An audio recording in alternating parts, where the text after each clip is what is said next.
نبی پاک صلی اللہ علیہ وسلم نے انسان کو کہا کہ اندر کا بوجھ اتار دے ورنہ تیرے لیے جینا مشکل ہو جائے گا. یہ اتار دے اندر کے سارے بوجھ، یہ جھوٹ کا بوجھ، یہ عداوت کا بوجھ، یہ حسد کا بوجھ. اعلیٰ حضرت بریلوی رحمۃ اللہ علیہ ملفوظات شریف میں فرماتے ہیں کہ حسد کرنے والا سامنے والے بندے پہ اعتراض نہیں کرتا، بلکہ حسد کرنے والا اللہ کی تقسیم پہ اعتراض کرتا. وہ کہتے ہیں اسے کو دیا ہے مجھے دینا چاہیے تھا. بحث کرتے ہیں لوگ، اپنے گھر بیٹھ کے دلائل جمع کرتے ہیں. کبھی کسی شخص کے بارے میں آپ ذرا قرآن مجید پڑھیں اور میرے رسول کریم صلی اللہ تعالی وسلم کی احادیث کا مطالعہ کریں. قرآن تو حضرت موسیٰ کی شان بھی بیان کرتا ہے، حضرت یوسف کے تذکرے نہیں بیان کرتا قرآن، جناب عیسیٰ روح اللہ کی عظمت قرآن بیان نہیں کرتا. اعلیٰ حضرت بریلوی رحمۃ اللہ علیہ کے سامنے کسی نے شعر پڑھا کہ شان یوسف جو دبی تو وہ بھی اسی در پہ دبی، تو اعلیٰ حضرت فرمانے لگے تمہیں غلطی لگ گئی ہے، میرے نبی کسی کو دبانے نہیں آئے. تو بندے بڑے حضرت ہوتے ہیں نا جی، اعتراض تو پڑا ہے ابھی واٹتے پہ ہے. تو کہنے لگا جی شعر پہ اعتراض کرنا آسان ہے پر شعر کہنا مشکل ہے. تو فرمانے لگے چلو کہہ بھی دیتے ہیں. اس نے کہا دی آپ کہیے. تو فرمانے لگے شعر یوں کہو کہ شان یوسف جو بڑی وہ بھی اسی در سے بڑی، شان یوسف جو بڑی تو وہ بھی اسی. عزت دینے سے آپ کوئی کمزور ہو جائیں گے؟ کوئی نقصان ہو جائے گا کسی کو عزت دینے سے؟ کیا فرق پڑتا ہے؟ لیکن آپ یقین کریں کہ وہ اتنی مصیبت بنی ہے عزت لینے کی، پروٹوکول لینے کی، اپنا آپ منوانے کی، اتنی زیادہ. بلکہ وہ لوگ جن کو بالکل اس چکر میں نہیں پڑنا چاہیے تھا، درویش لوگ، وزیروں کا بھی استقبال ہو رہا ہوتا ہے اور پیروں کا بھی استقبال ہو رہا ہوتا ہے. کوئی وزیر چڑھ جائے روڈ پہ تو رستہ غریب آدمی کو پھر بھی نہیں ملتا، تو کوئی تگڑا پیر چڑھ جائے تو پھر بھی نہیں رستہ ملتا. حالانکہ یہ درویش ہیں، یہ فقیر ہیں، یہ فقر کا درس دیتے ہیں، لیکن چاؤ ہی بڑا ہے. میرے رسول کریم صلی اللہ علیہ وسلم نے سادہ اور سمجھ والا اور عین طبیعت کے مطابق جس میں کسی بندے کو کوئی مشکل نہ ہو. پتہ ہے میرے محبوب کا کمال یہ تھا کہ نبی کریم تک رسائی بڑی آسان تھی. ہر بندہ بڑی آسانی سے پہنچ جاتا، بڑی آسانی سے. بخاری میں بھی حدیث ہے، لیکن قاضی اعجاز رحمۃ اللہ تعالی علیہ نے بڑے پیار سے لکھی ہے اور انوکھا رنگ ان کی تحریر میں چھلکتا ہے. حضرت انس بن مالک رضی اللہ تعالیٰ عنہ فرماتے ہیں کہ ملک شام کا ایک شخص حضور کی بارگاہ میں حاضر ہوا اپنے بادشاہ کا کوئی پیغام لے کے. غریب آدمی نا ویسے ہی طبعاً ہی تھوڑا سا مایوس ہوتا ہے، ڈر رہا ہوتا ہے، وہ سہما ہوا ہوتا ہے. لیکن حالات کے سہمے ہوئے لوگوں کو بتا دو حالات بدل جاتے ہیں، ایک جیسے نہیں رہتے. لیکن یہ بیچارے سہمے، یہ ہر جگہ ڈر رہے ہوتے ہیں. یہ آستانوں پہ بھی ڈر کے پیچھے بیٹھے ہوئے ہوتے ہیں، آستانوں پہ بھی پروٹوکول مل رہا ہوتا ہے جس کی جیب تگڑی ہوتی ہے. تو ڈرتے ہیں یہ لوگ اور ان پہ پریشر بڑھا دیا جاتا ہے. کچھ ایسے کام کیے جاتے ہیں جن سے ان کی دلوں پر بوجھ بھی رہتا ہے کہ نہیں یہاں بات کوئی نہیں کرنی. حضرت انس بن مالک رضی اللہ تعالیٰ عنہ فرماتے ہیں جب وہ آیا نا نبی کریم کی بارگاہ میں تو وہ کانپنے لگا. کوئی بات بھی نہیں ہوئی، کوئی ایسا مسئلہ بھی نہیں ہوا، لیکن وہ کانپنے لگا اور تھر تھر کانپنے لگا. تو اللہ کے رسول صلی اللہ علیہ وسلم نے اسے فرمایا کہ کیوں ڈرتے ہو، کیا بات؟ کہنے لگا میں مدینے کی جو ریاست ہے اس کے سربراہ کے پاس آیا ہوں، غریب آدمی ہوں، ڈر لگتا ہے کوئی ایسی بات نہ ہو جائے کہ آپ ناراض ہو جائیں. انہوں نے تو دیکھا تھا نا ان لوگوں کو کہ جو جانور کو مالک کی مرضی کے بغیر چھاؤں میں باندھ دیتے تھے تو مار پڑتی تھی. اتنا سیانہ ہو گیا تو مرضی کرے گا، مجھے ڈر لگ رہا ہے. حضرت انس بن مالک کہتے ہیں بات کہاں کی تھی چلی کہاں گئی. اس نے کیا کہا اور پھر جواب میں میرے محبوب نے کیا فرمایا. آپ ذرا بات کا لیول دیکھیں اور حضور کی گفتگو کا سٹیٹس دیکھیں. یہ وہ لوگ، یہ وہ تربیت ہے جو لوگوں کے دلوں اور روحوں تک اترتی ہے. میرے نبی کریم صلی اللہ تعالی علیہ وسلم نے بات سنی تو حضور رو پڑے اور اتنا روئے کہ گھٹنوں کے بل زمین پر بیٹھ گئے. جناب انس بن مالک فرماتے ہیں حضور فرمانے لگے نہ بھائی تو کسی بادشاہ کے پاس نہیں آیا، نہ تو کسی حکمران کے پاس نہیں آیا، تو اس بیٹے کے پاس آیا ہے جس کی ماں گوشت کے خشک ٹکڑے کھا کے بھی رات گزار لیا کرتی. میری ماں تو گوشت کے خشک ٹکڑے کھا کے رات گزار لیتی تھی، نہ تو کسی. حضرت انس بن مالک کہتے ہیں اس نے بات سنی تو وہ بھی رو پڑا اور میں نے سنی تو میں بھی رو پڑا. دوستو رسول کریم دیکھیں نا ہم لوگوں نے کس طرح کا لیول بنایا ہوا ہے. ابھی تک وہ جو وہ جو دولت کا رٹا ہے تھوڑا بہت، وہ ابھی تک چلتا ہے. ابھی تک خاندان کے اندر کوئی بندہ امیر ہو جائے تو چودھری بھی وہی ہوتا ہے، سیاںا بھی، میرا تو خیال ہے پیر بھی وہی ہوتا ہے. شرط یہ ہے کہ اس کے پاس پیسے ہونے چاہیے. وہی شیخ ہوتا ہے، سارا کچھ وہی ہوتا ہے. نبی پاک صلی اللہ علیہ وسلم نے ہمیں کہا کہ یہ تمہارے اندر کے بوجھ ہیں. ماں ہا کافی صدرک، گناہ جو ہوتا ہے یہ کھٹکتا ہے سینے میں، یہ بندے کو پریشان کرتا ہے، بندہ تکلیف میں ہوتا ہے، کسی کو پتہ نہ چل جائے. ہم لوگوں نے آہستہ آہستہ کر کے نا احساسات کی دنیا چھوڑ دی ہے. ہمارا مزاج نہیں، چھوٹی چھوٹی باتیں ہوتی ہیں لیکن ہم توجہ نہیں نہ کرتے، توجہ نہیں کرتے. کوئی اتنا مشکل بات نہیں کہ رات کو بیٹا پھل لے کے آیا تو اپنی بیوی کے کمرے میں چلا گیا. لوگ اس کی ماں کو اور اس کے باپ کو یہ بات آسانی سے کہہ دیتے ہیں کہ آپ حوصلہ کریں، دفع کریں، جو کر رہا ہے کرنے دیں.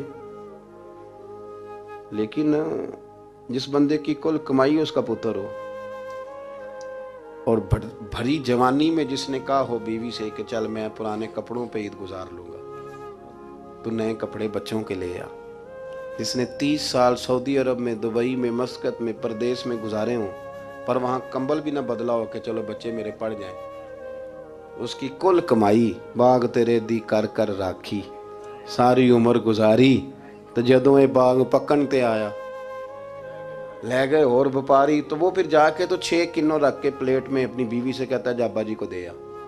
یہ کہنا آسان ہے باپ کو کہ تو صبر کر، حوصلہ کر، پر وہ باپ جب پیچھے پلٹ کے دیکھتا ہے تو کہتا ہے دنیا نے تو تجھے تحفہ دیا ہوگا، میں نے تو جوانی تجھے دے دی، خوشیاں ساری تیرے نام کر دی اور تو میرے ساتھ یہ سلوک کرنے چلا. احساسات نہیں، اس کو پتہ ہی نہیں. روز دوست کو ٹیلی فون کرتا ہے کہ آج باہر سے کھانا کھائیں. کبھی ابا جی کو بھی کرنا کہ ابا جی آج میرے بغیر روٹی نہ کھانا، میں آؤں گا تو مل کے کھائیں گے. کبھی کہہ اماں کو کہ اماں مجھے بڑے بڑے ریسٹورنٹ میں وہ مزہ نہیں آیا کہ تیرے ہاتھ کے چاولوں کی روٹی میں مزہ آیا، آج پکا نا. مجھے لگتا ہے اماں کو راشا بھی ہو نا، راشا بھی ہو تو پھر بھی وہ تیرے لیے محنت کرے گی. لیکن احساس ضروری ہے نا، وہ ہم پیدا نہیں کرتے، وہ ہماری توجہ نہیں جاتی. صاحب طبقات کہتے ہیں نبی کریم صلی اللہ تعالی علیہ وآلہ وسلم نے نا جب صحابہ کرام آئے تھے مکہ مکرمہ سے مدینہ طیبہ، تو آپ نے سن رکھا ہے کہ انصار مدینہ نے اپنی جائیدادیں بھی تقسیم کر کے آدھی آدھی مہاجرین کو دے دی تھی. تو ان میں ایک حضرت ام ایمن بھی تھی، نبی کریم کی رضائی والدہ ہیں. یہ حضرت عبداللہ رضی اللہ تعالیٰ عنہ جو سرکار کے والد گرامی، ان کی آزاد کردہ لونڈی حضرت سیدہ طیبہ طاہرہ جناب آمنہ رضی اللہ تعالیٰ عنہ کی بھی بڑی خدمت کی انہوں نے. ان کو بھی ایک باغ ملا ہوا تھا.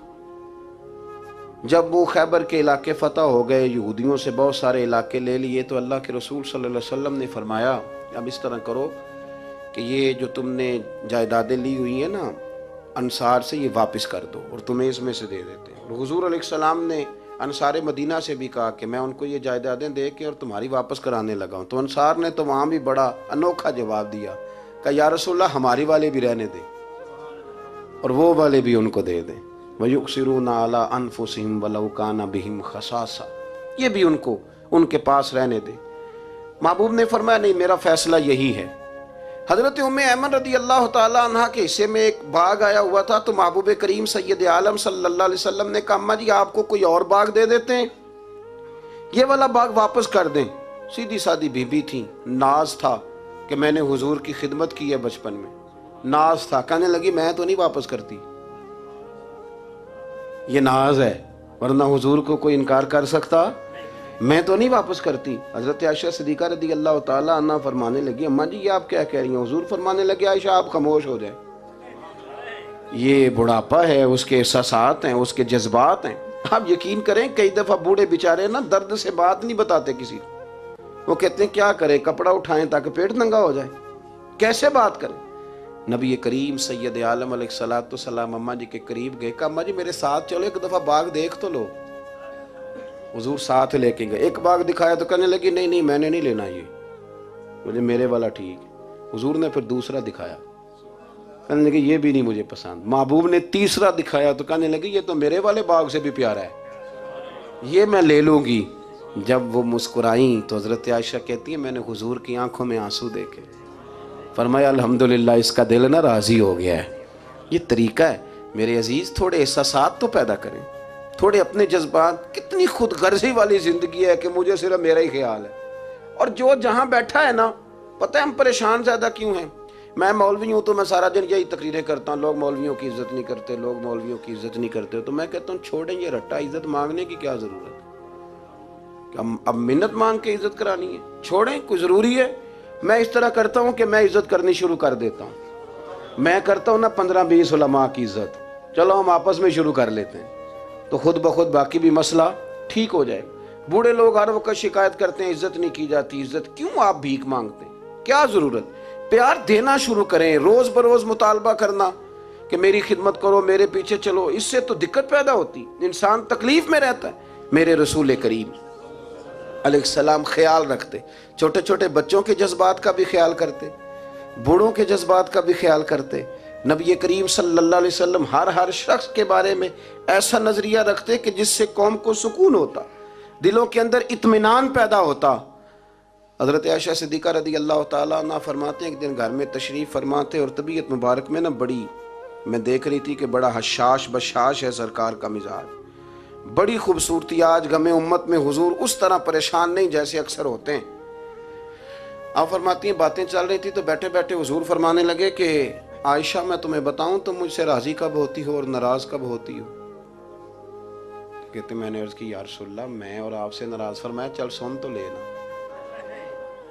سن تو لینا, ذرا بات سننا, ذرا سن تو لے, سننا. عرض کی یا رسول اللہ حکم فرمائیں. فرمایا تم کبھی کبھی قسم اٹھاتی ہو, ذرا احساس کی شدت دیکھی, لفظوں اور جملوں کا خیال رکھنا, سامنے والے اسے آسانی دینا. نبی کریم صلی اللہ, دیکھیں نا, میں نہیں پرواہ کرتا جی اب بیویوں کی باتیں کون سنے, میں نہیں پرواہ کرتا جی فلانا تو ان پڑھ ہے, لیکن جو ہمیں حضور نے ذوق دیا جینے کا, جو تسلی دی ہمیں زندہ رہنے کے لیے, جو ہمیں کہا کہ یہ چیز تمہیں جوان کرے گی, ٹھنڈا رکھے گی. نبی کریم صلی اللہ تعالیٰ علیہ وآلہ وسلم فرمانے لگے عائشہ تم نہ کبھی کبھی قسم اٹھاتی ہو.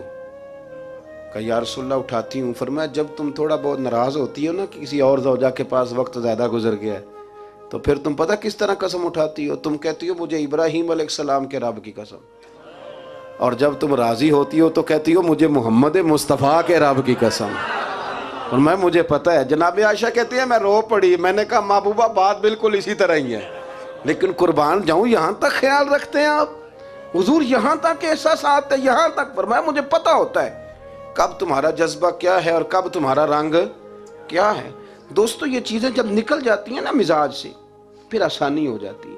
لیکن وہ ہمارا اپنے آپ کو پسند کرنا, اپنی طبیعت پہ ناز کرنا, اپنے آپ کو دیکھتے رہنا اور اپنی تعمیر میں اتنا غرق ہونا کہ باقی ساری خوبصورتیوں سے بھول ہی جانا, صرف نظر ہی کر لینا. تھوڑا تھوڑا پیار بانٹیں.